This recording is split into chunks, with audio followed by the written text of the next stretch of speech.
Il est 8h33 et vous êtes bien sur RMC et BFM TV. Bonjour François Braun. Bonjour. Vous êtes le ministre de la Santé. Merci d'être dans ce studio pour répondre à mes questions ce matin parce qu'il y a des questions essentielles à vous poser. J'oserais même dire vitales. On va parler de la fin de vie, on va parler de la vaccination des soignants, on va parler de la sauvegarde de l'hôpital, des déserts médicaux. Et je voudrais qu'on commence avec la pénurie de médicaments. Parce qu'on avait longuement parlé de la question du Doliprane, de la question des antibiotiques, certes, mais il y a aussi des médicaments sans lesquels certains malades ne peuvent pas vivre et qui sont, pour certains, en rupture de stock, voire en pénurie. C'est une question de vie ou de mort. Maxime a 15 ans, il est atteint de mucoviscidose, il doit suivre un traitement composé de 10 médicaments et il y en a 4 de ces 10 médicaments qui sont en tension, voire en rupture. Il vous a écrit en février et voici son témoignage. Alors, Monsieur le ministre de la Santé, je m'appelle Maxime, j'habite à Moyon dans la Manche. Cette lettre, Maxime l'a envoyée à François Braun début février. Un appel à l'aide au ministre de la Santé car depuis le mois de décembre, 4 des 10 médicaments qu'il doit prendre pour lutter contre la mucoviscidose sont en pénurie totale ou partielle. Parmi eux, des hormones de croissance indispensables à l'adolescent. Sans ces médicaments, la croissance de l'enfant pourrait être affectée. Il devrait être opéré tous les ans à cause de complications. Ces pénuries font craindre le pire à Maxime pour le futur. Un médicament que je prends matin et soir, si j'ai plus ce médicament-là, je décède, hein, clairement. Une vie de collégien peut basculer pratiquement à l'horreur, presque. Vous entendez l'angoisse évidemment de Bien Maxime. sûr. Vous lui avez répondu, mais vous lui avez répondu qu'au fond, c'était la question de l'agence du médicament et qu'elle allait s'occuper de son dossier. Ça, c'était il y a 1 mois et demi. Il n'a aucune nouvelle depuis. Oui, alors bien sûr, j'entends l'angoisse de Maxime et de ses parents, c'est évident. Je veux les rassurer. Les médicaments dont il a besoin, nous les aurons, nous les avons. Et ils ne sont pas toujours disponibles à la pharmacie à côté de chez eux, mais en tout cas, le nécessaire. Ils ont déjà fait jusqu'à 50 km pour aller à d'autres pharmacies de la Manche. On a un vrai problème sur l'ensemble des médicaments. On l'a vu également cet hiver par rapport à ces pénuries, en tout cas ces tensions. C'est un peu difficile de parler de pénurie sèche, si je peux me permettre. En fait, ce sont des tensions puisqu'on surveille les médicaments avec des délais d'1 mois, 2 mois, 3 mois en fonction des types de médicaments. Plus jamais ça. C'est ce qu'avec Roland Lescure, nous avons dit aux industriels des médicaments début février. Alors, plus jamais ça. Encore faut-il mettre en place ce qui est nécessaire. C'est un grand plan sur les pénuries de médicaments qui se met en place avec tout d'abord déterminer quels sont les médicaments essentiels. On parle de médicaments critiques, c'est-à-dire les médicaments dont personne ne peut se passer. Les Américains, à titre d'exemple... C'est ça pour Maxime, hein ? C'est ça pour Maxime. Les Américains, par exemple, ont 173 médicaments qu'ils ont considérés comme essentiels. Nous sommes en train de finaliser cette liste. Pour le mois de mai, elle sera finalisée avec l'ensemble des spécialités médicales. Deuxième étape pour cette liste, et nous sommes déjà en train de le faire, nous définissons tous les points de fabrication du médicament, depuis le principe actif, c'est-à-dire ce principe essentiel dans le médicament, jusqu'à la mise en flacon, la mise en comprimé, pour bien vraiment contrôler toute la chaîne de production. C'est ça le plan, pour s'assurer que ces médicaments essentiels seront toujours disponibles. Donc, vous faites la liste, elle devrait être prête dans 1 mois, si j'ai bien compris. Donc vous faites la liste et j'imagine qu'on va arriver à peu près au même chiffre que les Américains parce qu'on a la même santé. Médicaments, il y a aussi ce qu'on appelle les dispositifs médicaux. Vous savez, des tubules à perfusion, des choses comme ça, bien sûr. Donc, la liste, et ensuite s'assurer qu'on a un lien avec les principes actifs qui n'est pas rompu. Beaucoup de ces principes actifs, ils viennent de Chine, ils viennent d'Inde, des États-Unis. Est-ce que vous avez moyen aussi de rapatrier ces principes actifs ? Est-ce qu'on va réussir à ne plus être dépendant ? C'est tout l'enjeu. Le président de la République a annoncé que pour 2030, la France serait souveraine et la plus innovante en termes de médicaments. C'est l'enjeu que je partage avec mes collègues européens que j'ai rencontrés à Bruxelles il y a moins d'1 mois, où nous voulons rapatrier, en France bien sûr, mais en Europe également, les principes actifs de ces médicaments essentiels. Moi, je me mets quand même à la place de la famille de Maxime. Et vous leur dites non mais ça va aller, on aura les médicaments, sauf que concrètement, chaque semaine, ils sont dans l'angoisse. Leur pharmacien leur dit mais moi je passe des coups de fil, y compris directement au laboratoire pour essayer de me fournir. Une fois il a réussi à récupérer la boîte depuis le laboratoire Pfizer, et puis le mois d'après, il n'a pas réussi. Il a donc appelé toutes les pharmacies de la région pour savoir qui avait encore une boîte dans un fond de tiroir, et la mère a été le chercher. Mais jusqu'à quand ? C'est-à-dire que quand vous dites qu'il y en aura, mais ça veut dire quoi ? C'est-à-dire que chaque mois, ils vont devoir se débrouiller, ils vont devoir passer leur coup de fil tout seuls, ou comment ça va marcher ? Ça veut dire qu'effectivement, nous allons améliorer cette chose. J'en profite d'ailleurs pour saluer les pharmaciens. Vous avez dit ce pharmacien qui se démène pour réussir à trouver ce médicament. on a aussi un petit souci de traçabilité, c'est-à-dire qu'il y a effectivement le laboratoire, il y a également les grossistes, qu'on appelle les grossistes répartiteurs. On a besoin de savoir, à un instant T, où sont ces boîtes de médicaments. Si vous vous souvenez, cet hiver, j'avais été un peu interpellé par les pharmaciens quand je disais « nous avons récupéré de l'amoxicilline ». Les pharmaciens me disaient « mais nous, on n'en a pas ». Et effectivement, on en avait chez le fabricant, mais ils n'étaient pas acheminés. Ils n'étaient pas acheminés. Donc, vous voyez, c'est bien toute cette chaîne qu'il faut regarder pour tous les médicaments. Qui la famille de Maxime doit appeler? C'est-à-dire que si le pharmacien n'en trouve pas, ils ne vont pas vous appeler sur votre portable? Pour l'instant, c'est leur pharmacien. Leur pharmacien, c'est lui qui connaît le mieux les choses, le mieux les rendements. Mais au moment où on spécifiquement, pour ce qui est de la famille de Maxime, j'ai mon équipe qui s'est encore plus mis sur ce dossier. Effectivement, c'est la NSM, donc l'Agence de sécurité du médicament, qui gère cette pénurie ou cette tension d'approvisionnement. Mais on va avoir une réponse très précise pour Maxime. François Braun, il y a combien de médicaments au moment où on se parle qui manquent? Il n'y a pas de médicaments en rupture absolue. Il y a des médicaments, ce qu'on appelle en tension, c'est-à-dire qu'on a moins d'un mois de stock. Et effectivement, on n'en trouve pas dans toutes les pharmacies. Mais je n'ai pas d'alerte sur des médicaments en rupture totale de stock. Est-ce que vous dites que l'État a une forme de responsabilité s'il y a une perte de chance, un niveau de stress élevé, voire même des décès liés à ce problème de rupture de la chaîne au minimum? C'est bien pour cela que nous travaillons sur cette liste de médicaments essentiels et critiques, pour que nous en ayons en permanence. Vous savez, nous avons déjà certains médicaments, moins nombreux, ce qu'on appelle les stocks stratégiques. On en a parlé lors de la vaccination contre le monkeypox. Donc nous avons déjà des médicaments pour les risques biologiques graves, pour les risques nucléaires. Mais on n'imaginait pas qu'on doive avoir des stocks d'amoxicilline. L'amoxicilline est un bon exemple. Dans la suite du plan, je vous ai parlé des 2 premières étapes. Il y a 2 autres étapes. La 3e étape, c'est l'hiver, c'est tous les ans. C'est tous les ans à la même époque et c'est tous les ans où on a besoin d'amoxicilline et de paracétamol. Donc si les industriels ne peuvent pas nous garantir ces produits et ce volume, eh bien, je ne m'interdis pas de faire des stocks de ces médicaments pour l'hiver prochain. Et enfin, la 3e partie, c'est ce qu'on appelle un plan blanc du médicament. Vous savez, le plan blanc, tout le monde commence à savoir un peu ce que c'est. C'est un plan un petit peu catastrophe. C'est que s'il y a une rupture d'un produit de façon totalement inopinée, ce qui peut arriver, un incendie dans une usine ou des choses comme ça, eh bien, la possibilité de compenser par des produits équivalents ou en tout cas de garder nos stocks en France. 714 000 Français sont sans médecin traitant, soit parce qu'ils n'ont pas rempli le fameux formulaire, soit la plupart des cas parce qu'ils n'en trouvent tout simplement pas. Où est-ce qu'on en est de cette situation et est-ce qu'enfin tous les Français pourront avoir accès à un médecin quand ils sont malades? Alors, 714 000, vous avez raison, ce sont les patients qui n'ont pas de médecin traitant, mais qui en plus ont une affection chronique, une maladie chronique comme un diabète, une pathologie cardiaque, un cancer ou une pathologie de santé mentale. Donc c'est 714 000, on appelle ça en ALD, en affection de longue durée. Les gens savent bien ce que c'est quand ils ont cette ALD. Ceux qui auraient plus besoin encore ceux qui en ont de médecins. Plus besoin, parce que là, pour le coup, vous parliez tout à l'heure de perte de chance, c'est une véritable perte de chance, parce que parmi ces patients, en plus, ils ne vont pas voir de médecin dans l'année, alors qu'ils devraient voir un médecin régulièrement. Ça, c'est pas acceptable. C'est une situation qui n'est pas acceptable. C'est pour ça que j'ai demandé à l'assurance maladie, à la Sécu, de mettre en place un plan pour ces 714 000 patients en ALD qui vont tous être contactés individuellement. Ça a déjà commencé, d'abord par courrier, ensuite par contact téléphonique, pour qu'on puisse, grâce à la mobilisation des médecins généralistes, au niveau de chaque territoire, leur proposer un médecin traitant avant la fin de l'année. Donc vous nous dites ce matin qu'avant la fin de l'année, ça veut dire quoi? Ça veut dire on est en 1er avril. Décembre, ils auront tous été contactés. On leur aura tous déjà demandé s'ils veulent un médecin traitant. Il y a des gens qui n'en veulent pas? Ah, il y en a qui n'en veulent pas. J'ai pu constater ça lorsque j'étais en déplacement là en région parisienne. Un patient diabétique qui est suivi régulièrement par son spécialiste et qui disait « j'ai pas besoin de médecin traitant ». Alors, il a tort. Il faut un médecin généraliste traitant.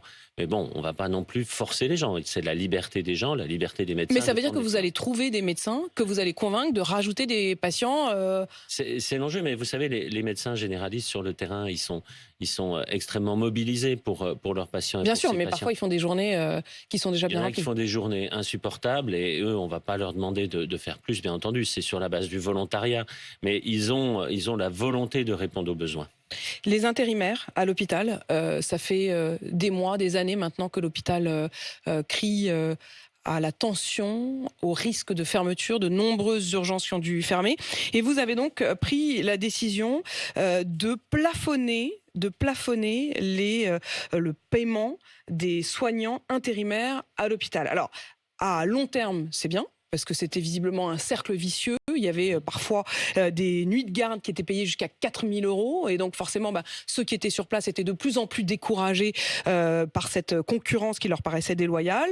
Ce sera désormais 1 390 € maximum la garde de 24 heures. Mais à court terme, il y a de nombreux hôpitaux qui sont très angoissés et qui disent qu'ils n'ont plus de médecins, qu'ils ne vont plus pouvoir payer donc ces intérimaires et qui vont se retrouver avec parfois des urgences à nouveau à fermer. Alors, de quoi parle-t-on? Vous dites, c'est très gentil pour moi, que j'ai décidé. Non, j'ai simplement décidé d'appliquer la loi.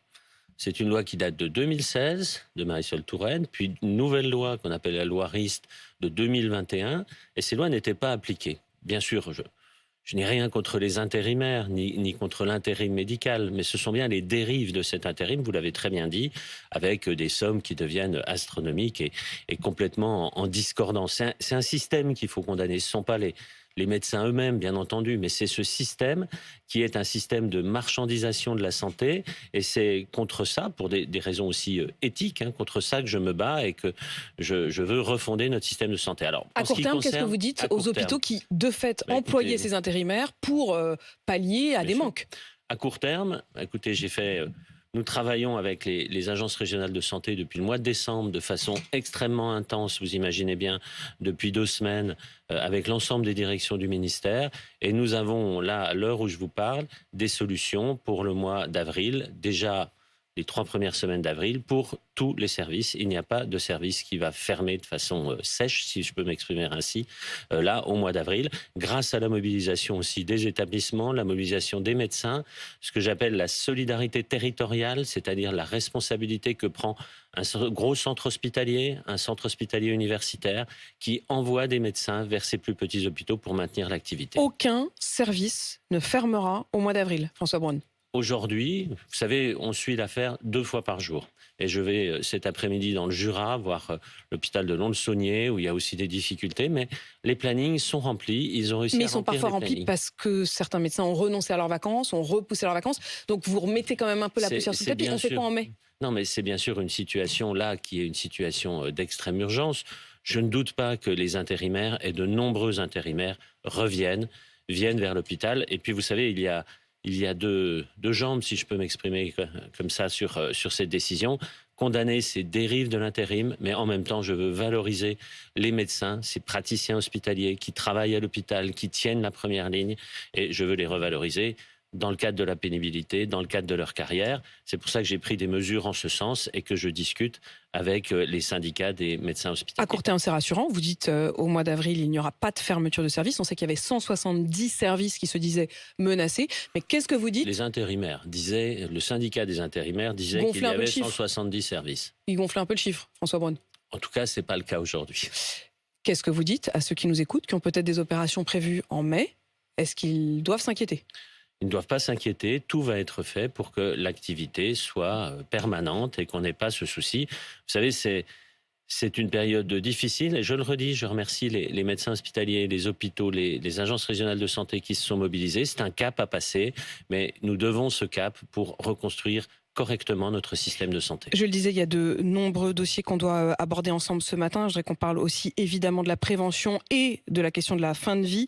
Mais un mot aussi sur cette décision de la Haute Autorité de Santé qui a donné donc un avis favorable à la réintégration des soignants non vaccinés au Covid.